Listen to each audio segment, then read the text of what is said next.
একটা বিষয়ে কথা বলি, যেটা হচ্ছে যে চান্দুরা পর্যন্ত পুরোটাই জ্যাম, বলতে কোনো ফাঁকা নাই। বাট আমি কোনাবাড়ি পার হয়ে আসলাম এই পাশে, বাট এখন চলে যাব বাসায় দেন। কারণ হচ্ছে যে পরিমাণ জ্যাম হচ্ছে, রাস্তা একবারে খুবই খারাপ। দেখি রাত্রে বাইরে হওয়ার চেষ্টা করব, যেহেতু প্রায় 14 কিলোমিটার রাইড করে ফেলেছি, এত দূর আসছি। বাট আর সম্ভব না, কারণ হচ্ছে যে প্রচুর পরিমাণ গরম, আর হচ্ছে এমন তো অবস্থা। তো চিন্তা করতেছি যে চলে যে আগে বাসায় রেস্ট নেই, তারপর দেন হচ্ছে অন্য কাহিনী। কিন্তু এত জ্যাম হলে তো যাওয়াটাই মুশকিল। দেখেন কি পরিমাণ একবারে জ্যাম। কত কিলোমিটার হবে আপনারা আন্দাজ করেন? প্রায় অলরেডি 1 কিলোমিটার জ্যাম হয়ে গেছে এখনো। দেখেন, তাই না? আবার সামনে কি জ্যাম হলো নাকি আবার যাওয়ার রাস্তা? তো এই কি অবস্থার মধ্যে ভুগতে হয়ে গেছে। এত জ্যাম হলে তো যাওয়াই যাবে না।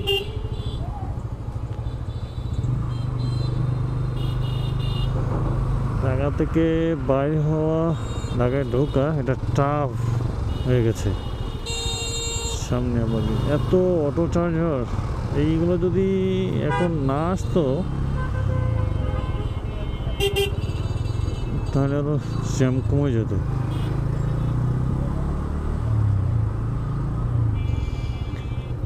এগুলো আসাতে আরো জ্যাম বাড়তেছে।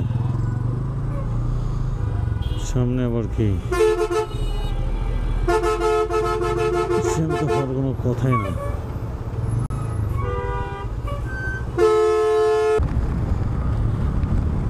কোনাবাড়ি ফ্লাইওভারের উপরে একবারে টোটালি জ্যাম। কেন হচ্ছে এই জ্যামটা একজাক্টলি হচ্ছে যে আপনার চান্দুরা পর্যন্ত জ্যামটা লাগছে। আমি কোনাবাড়ি পার হয়ে দেন হচ্ছে যে আপনার জায়গাটার নাম মনে পড়তেছে না, প্রায় কোনাবাড়ি থেকে আরও 5 কিলোমিটার দূরে গেছি একবারেই। তো ওইখান পর্যন্ত জ্যাম। তো পরে দেখলাম যে আসলে জ্যামটা হচ্ছে একবারে চান্দুরা পর্যন্ত, বাট যাওয়াটা পসিবল না আজকেও। দেখেন কি পরিমাণ মানুষ ভোগান্তি করবে ঈদের যাত্রায়, প্রচুর। এই চান্দুরা পার হতে মেবি আরও 6-7 ঘন্টার সময় লাগবে, বাট আমার যাওয়াটা পসিবল না। এতক্ষণ ওয়েট করাটা খুবই একটা টাফ। এই তো মানুষ বাসে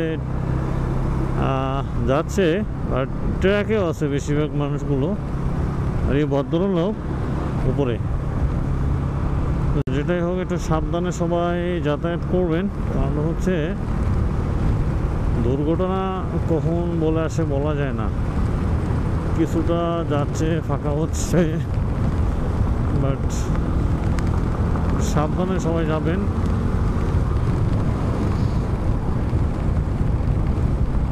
এখান থেকে একবারে এখানে কিছুটা ফাঁকা থাকলেও চান্দুরা থেকে প্রচুর জ্যাম।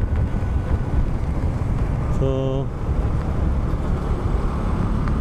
জায়গায় রেস্ট নেই, তারপর দেন সকাল সকাল বাইরে হবো, তারপর যাব। তাছাড়া কোনো ওয়ে খুঁজে পাচ্ছি না। কারণ হচ্ছে জ্যামে থাকলেও আরও শরীর বেশি খারাপ হয়। আপনি রানিংয়ে চালাচ্ছেন কোনো প্যারা নাই, কিন্তু জ্যামের মধ্যে যদি বসে থাকেন আপনাকে এত অস্থির লাগবে সেটা বলার বাহিরে। এই জন্য জ্যাম ছাড়াটা হচ্ছে যে নিতে গেলে খুব ভালো। দেখেন সিএনজি কোনো সিগন্যাল না দিয়ে এদিকে চাপ দিছে। অদক্ষ ড্রাইভাররা এভাবে মরে। তো যেদিকে যাক না কেন আগে তো সিগন্যাল দিবে, তাই না?